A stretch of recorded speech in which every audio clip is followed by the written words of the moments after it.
The most exhausting thing you will ever do is love someone who keeps making you prove that you deserve to be loved back. And the cruelest part, you're not still there because you're weak. You're still there because you're hopeful. And nobody ever told you that hope, the same thing that kept you going, can also be the thing keeping you trapped. That's what we're talking about today. If you're watching this, there's a good chance you've spent a lot of time explaining your family to people who just don't get it. You've said things like it's complicated more times than you can count. You've defended people who hurt you to people who care about you. And then, alone at night, you've wondered why you keep doing that. You're not confused about what's happening. You've seen the pattern. You can name it. You've probably journaled about it, cried about it, made decisions about it, and then found yourself right back in the same place. Hopping this time will be different.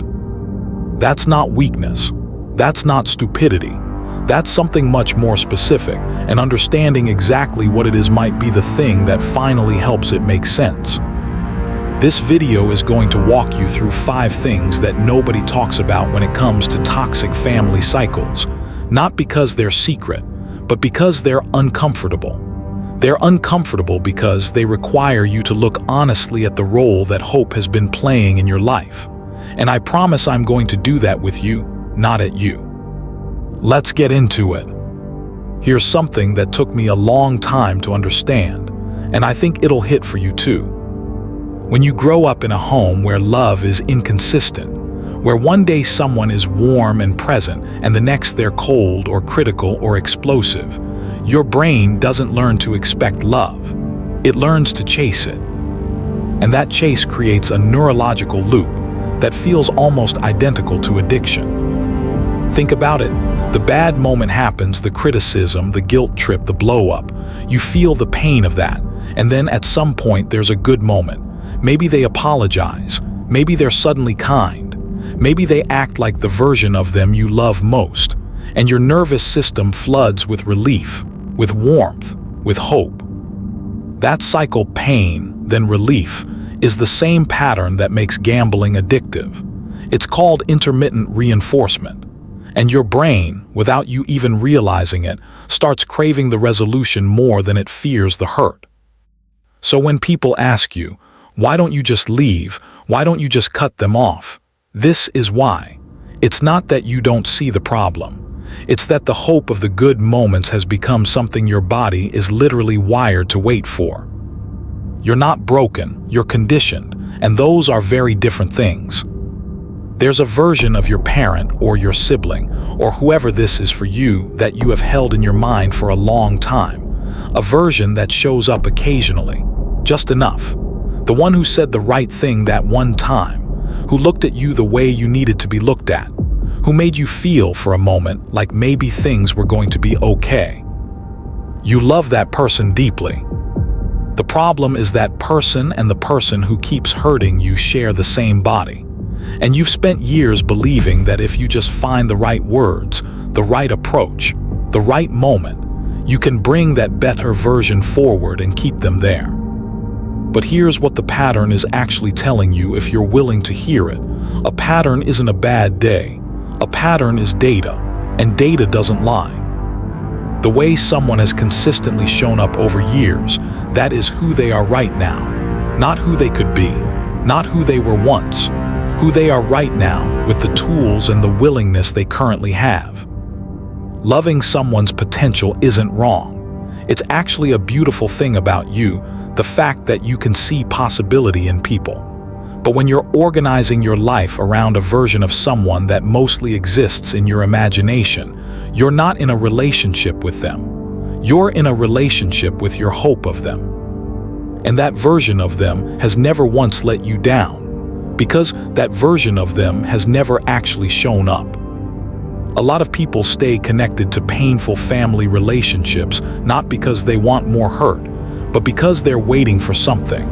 They're waiting for the conversation that explains everything. The apology that finally sounds like it means something. The moment where the other person looks them in the eye and says, "I see what I did to you and I'm sorry." And that makes complete sense. You deserve that. What happened to you deserved acknowledgement. But here is the brutal truth, and I'm going to say it gently. Some people will never have that conversation with you. Not because you didn't deserve it, but because having it would require them to see themselves in a way they are not capable of or not willing to do. Closure is not something another person gives you. Closure is something you build for yourself when you stop waiting for them to hand it to you. Every day you spend waiting for that acknowledgement, you're handing them the keys to your healing. You're saying, "I can't move forward until you let me." And if they're the kind of person who hurt you in the first place, giving them that kind of power over your future is one of the most painful things you can do to yourself. The door you're waiting for them to open, you can open it yourself. It just doesn't look like what you imagined. It looks like grief. It looks like saying, "This happened, it was wrong, and I'm going to heal anyway," without their permission, without their participation. That is one of the hardest things a human being can do, and it is also one of the most freeing. Nobody prepares you for this part. When you start to pull back from a toxic family dynamic, when you start setting limits or spending less time or just emotionally disengaging, it doesn't feel like freedom at first. It feels like guilt. It feels like you're doing something wrong.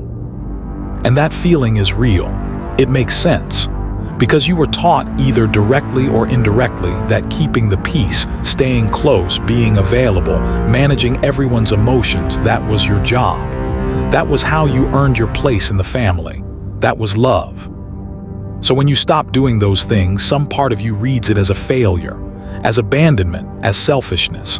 And the family system, if it's been functioning this way for a long time, will often confirm that feeling. You'll hear things like, "You've changed," like it's an accusation, or "You think you're better than us now." Or the quieter version, the cold shoulder, the withdrawal, the subtle punishment for your growth. Here's what's actually happening. Healthy systems welcome growth. Toxic systems punish it. Because when you start healing, it disrupts the balance that was built around you staying small. The guilt you feel when you start protecting yourself is not evidence that you're doing the wrong thing. It's evidence of how long you've been doing the right thing for everyone except yourself. You are allowed to break a cycle that was breaking you. You are allowed to be the first person in your family to decide that things can be different, even if no one celebrates you for it, even if no one else follows. At some point in your healing, you're going to hit a moment where you realize something uncomfortable. You've been trying to earn something that should never have required earning in the first place. You've been trying to get someone to treat you with basic dignity and consistency, and somewhere along the way, that became a goal you worked toward, a project, something you believed you could achieve if you just communicated better or needed less or triggered them less or showed up more perfectly. And what that means, quietly, underneath all of that effort, is that some part of you decided your worth was up for debate. It wasn't, it never was. You didn't need to earn the right to be spoken to with kindness. You didn't need to manage your emotions small enough to deserve love.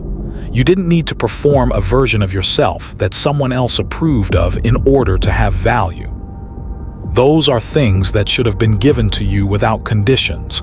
And the fact that they weren't, that is the injury. That is what you're healing from. And healing doesn't mean you stop loving the people who hurt you. It doesn't mean you become cold or hard or unforgiving. It means you stop organizing your life around the hope that one day they'll see your value, and you start building a life that already knows it. That shift is quiet. It doesn't announce itself. But when it happens, something settles in you that has never been settled before. Here's where I want to leave you. You came into this world as someone worthy of consistent, unconditional love, and you were placed in an environment that didn't always reflect that back to you. So you did what any intelligent, sensitive human being does. You adapted. You learned to hope harder. You learned to hold on longer. You learned to find meaning in the good moments and survive the bad ones. That adaptation kept you going. It was smart. It was necessary. And it is also, now that you're older, now that you have more choices, the very thing you need to gently set down. Hope is not the enemy. Hope is actually part of what makes you someone worth knowing. But hope turned inward, directed at yourself, at your own healing, at the life you're still capable of building, that is a different kind of hope, a more powerful one that doesn't depend on anyone else finally choosing to show up. You don't have to resolve everything with your family to heal. You don't have to cut everyone off to move forward.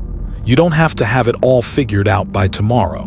But you do have to stop making your own progress contingent on their change. The cycle ends when you decide it ends.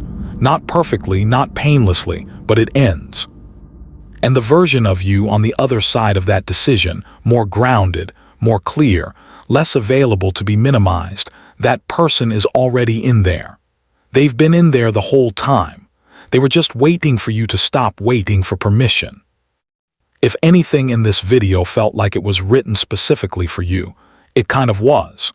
Because this pattern is more common than people admit, and you deserve to hear that you're not alone in it, and you're not crazy for feeling the way you feel. If this helped, leave a comment with the one thing that hit hardest. I read them.